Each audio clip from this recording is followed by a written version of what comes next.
Hello and good day. Welcome to the Super Good Camping Podcast. My name is Pamela. I'm Tim. We are from supergoodcamping.com. We're here on a mission to inspire other people to get outside and enjoy camping adventures such as we have as a family.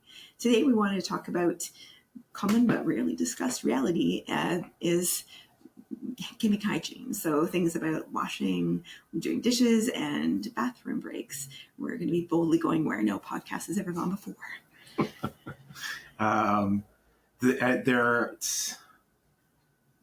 Everybody fails at it at some point. For instance, beginning of the pandemic, I went out and bought a solar, air quotes, solar water bucket. I don't even remember what the heck it was. A contraption that basically was black, so it would suck up the heat from the sun and heat the water, and then like a shower stall, basically a dark shower curtain that had four sides to it. And then, because I thought, well, great, we're staying away from people, doing all the things. And then I got close to actually doing a front country camping and started to read the rules. You can't. You can take it on if you're on a Crown Land trip or something like that, but not into an Ontario provincial park. So I returned all that stuff. All right, so it's been I was trying to be hygienic and safe and stuff. Well, I appreciate that. There you go. I like it when you're more hygienic. So why it's important? Because partly that if you're unhygienic, you can be getting yourself sick. So we want to prevent GI or gastrointestinal illness, skin infections. Bugs might be more attracted to you if you're not smelling so clean. It's good for the environment, depending. So you have to be careful about what you're using and how you're disposing of it. And it can impact wildlife, just we don't want to be attracting animals and or making them dependent on us or more dangerous. And so as more people are camping post-pandemic, it puts more strain on the park's ecosystems as well to try to keep things clean.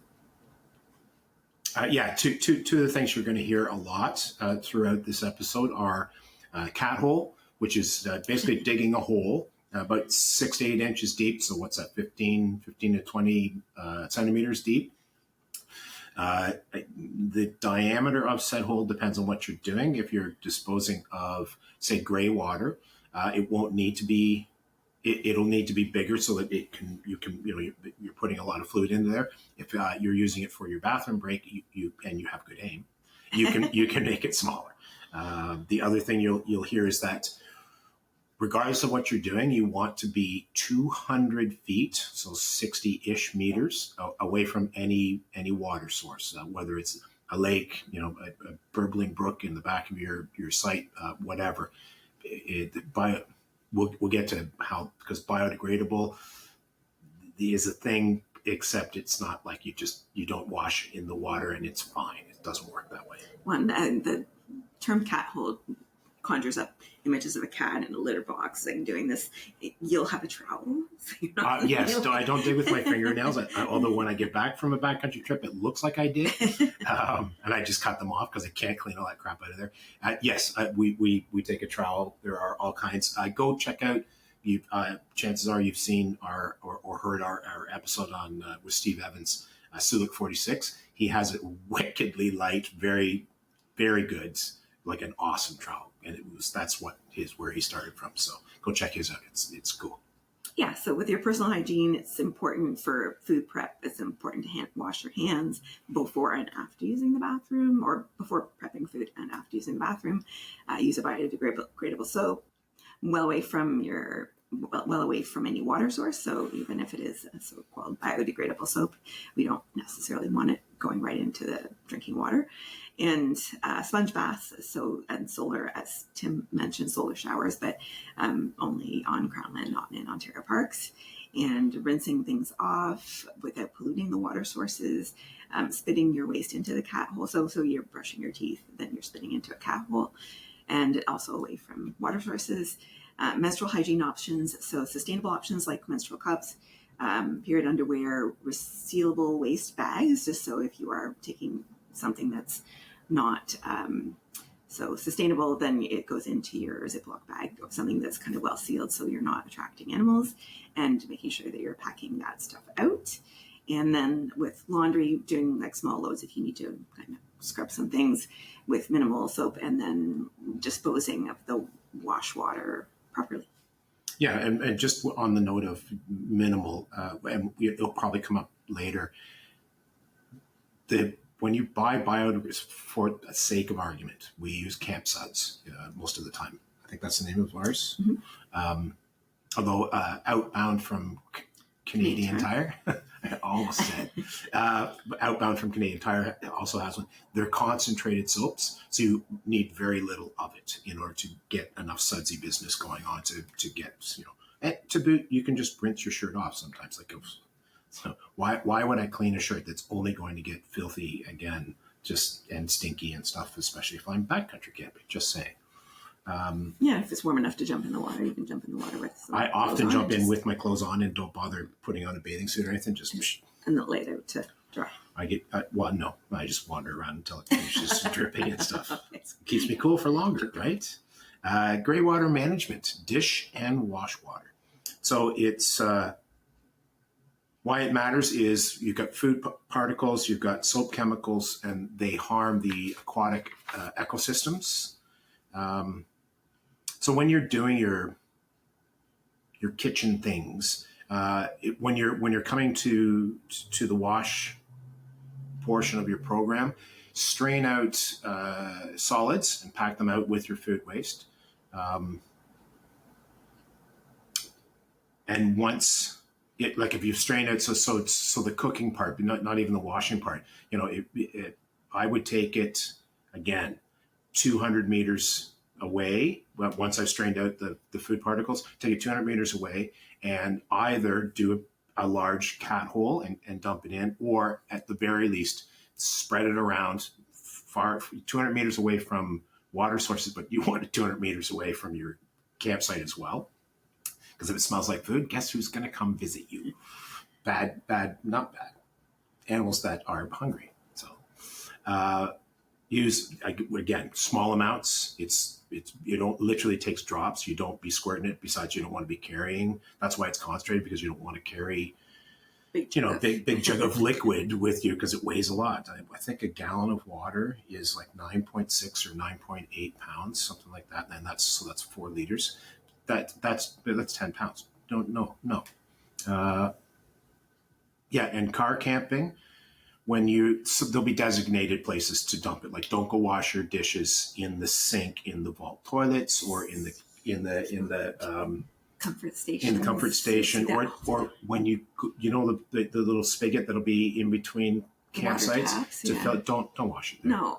So you go and you see like somebody's egg breakfast thing. What are you doing? Don't do it. Yeah, it just attracts animals, and nobody wants that. Yep. So we use it depends.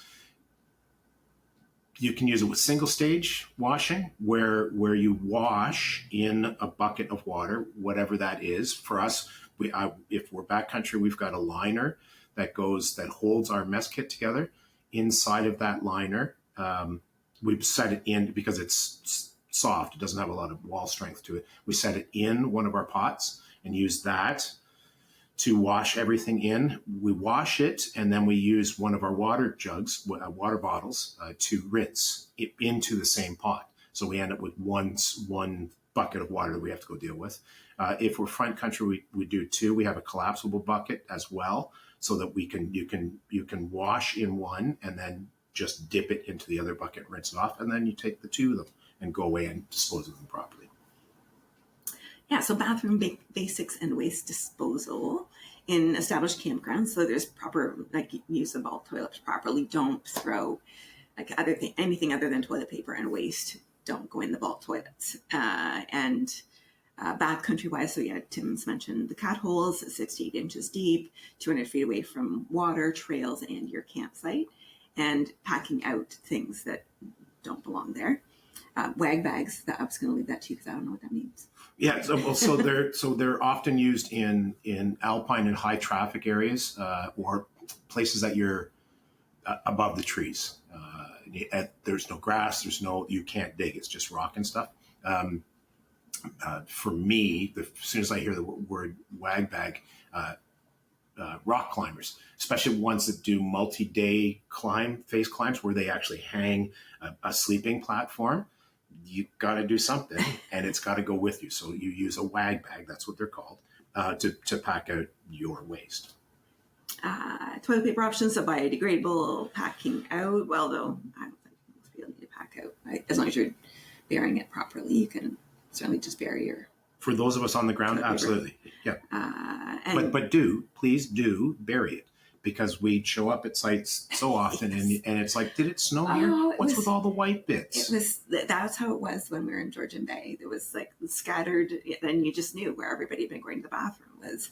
There's all little bits of toilet paper everywhere. Yeah, when we went on our most recent the Temagami trip, our put in was at a place with like a parking lot and a roadway, and it had toilets, and literally 100, not even 100 meters away, inside of the trees, but only about 4 feet inside of the trees, you could see a pile of toilet paper. It's like, but there's a toilet over there, man. Come on. So you could use something like leaves to be hygienic. You could use leaves, and pine cones have been used as well for clearing some things out. I have multiple thoughts. One, be really careful about what leaves you use, because that could go poorly for you. Poison ivy might not be. That might not be a good thing. Leaves with 3, let it be. Let it be. Yeah, don't be wiping your butt with that. And I'm not sure how I feel about it in a leave no trace, right? Like you're now, so part of Ontario parks, you can't take anything out of the park. You're not supposed to disturb things in the parks. And I totally buy into that, because it could be, it's breaking down naturally to add to the soil, or it's a home for some grubs, or a downed tree could be a home for anything, raccoons, squirrels, you name it. So I kind of be inclined to take toilet paper with me, especially one that doesn't have perfume or anything like that, because it will biodegrade if you put it in a cat hole and cover it back up properly. Over time, it will biodegrade. Yeah, so the impact of human waste in the environment can be that you're adding nitrogen, phosphorus to the soil, which those are not bad. They're used for fertilizer, but that you can also be introducing pathogens that would alter the local ecology, might not be good for the local wildlife. You mentioned some notes about like what to do or not do. So, yeah, when you're using the bathroom in the front country, you can wash your hands afterwards. There's usually facilities one way or another, depending on what level of, whether it's a vault toilet or the comfort station, but there's usually something. In the back country, not so much. Hand sanitizer works very well. Small, like our package, we have a Ziploc bag that will have toilet paper in it and hand sanitizer. So this is a pet peeve of mine. Do not use wet wipes, man. I don't care whether you're front country, back country. When they say flushable, that's because they can be flushed down the toilet. It's not good for any system to flush them down the toilet. There's a place in London on the Thames River that is called Wet Wipe Island, and it's literally millions. I think they've just cleaned it up, or they're in the process of cleaning it up, but it's literally millions of wet wipes that has actually affected the river's path. Don't do it. Just don't do it. They're not biodegradable. They're not actually flushable. Take them. By all means, if you feel a need to use them, but pack them out with you, please. I don't care how, or pack them, put them in a bag, and throw them in the garbage, whatever. Yeah. So biodegradable soaps, how they break down. I mean, they're not still perfect, and they're not safe in your drinking water. So that's again, you don't want to be necessarily dumping your biodegradable soap waste near where you're going to get your drinking water from. Eco gear, so collapsible wash bins. So we have a collapsible bucket. We also have as Tim mentioned, our Bugaboo, which has this soft liner in that can be used as a wash basin. Solar showers and resealable waste kits or wag bags. Wag bags, yeah. Do-it-yourself hacks, so reusable cloths, which you can just bring in, bring out with you. Vinegar is a natural kind of eco-friendly thing, cleaner-wise, if you need something. And then otherwise, try to avoid things that contain phosphates. So you might see that even on your laundry detergent says phosphate free, microplastics, and anything with fragrances. Yeah, all things that will alter the ecosphere of where you're at.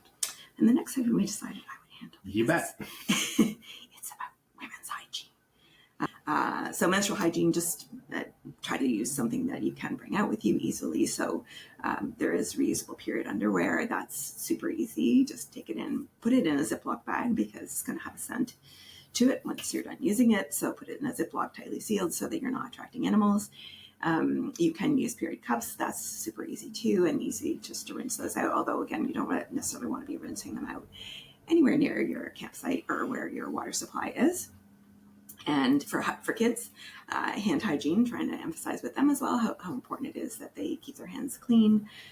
They don't want to be drinking water directly out of whatever lake or stream or whatever you're swimming in.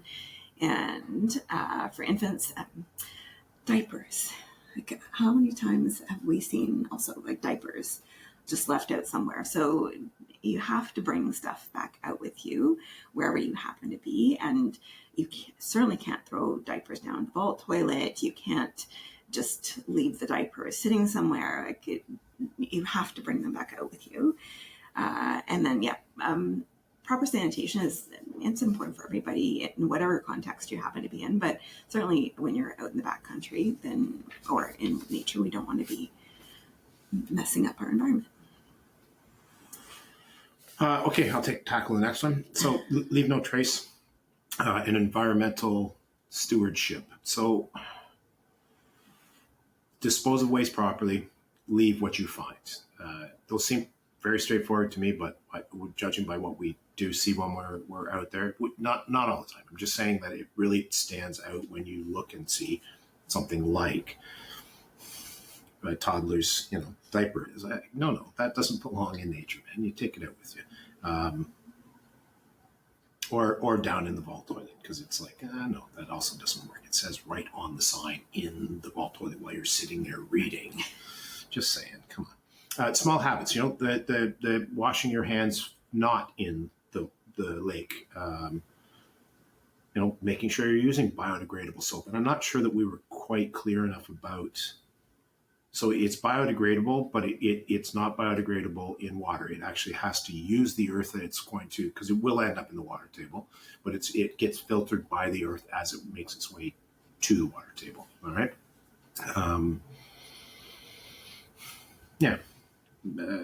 It's those little things, they add up. They add up to in doing things properly. Like, you're going to have so much less impact on the nature that you're in. Yeah, so clean camping isn't just about your own comfort and your own health, but it's also the health of nature and an act of respect for the place that you're camping in. So trying to make those changes, so switching to biodegradable soaps, making sure that you're disposing of your gray water properly, making sure you're packing out anything that you've brought in. And take a look at wherever you're going, specifically to parks, but take a look at their rules and regulations. There's a reason they went to all that effort to come up with those things to protect, all the things that we all love, right? So it doesn't take much to educate yourself on what they say don't do, or, because different animals, different ecology for different places, different areas means different rules. So I read, I have issues, but I read, all the rules and stuff before we go to a certain place. Well, along those lines of educating yourself, Tim's got some really great resources. So there's Leave No Trace Canada, which is, the website is leavenotrace.ca. So that's a great resource. Parks Canada, so parks.canada.ca, and outdoorgearlab.com are all really great resources to find out about what you should be taking in terms of soaps, or what the proper sanitation procedures are. And that's it for us for today. I think so. Excellent. So if you have any questions for us about camp hygiene or anything else, we would love to hear from you. We are at hi@supergoodcamping.com. That's hi@supergoodcamping.com. And we will talk to you again soon. Bye. Bye.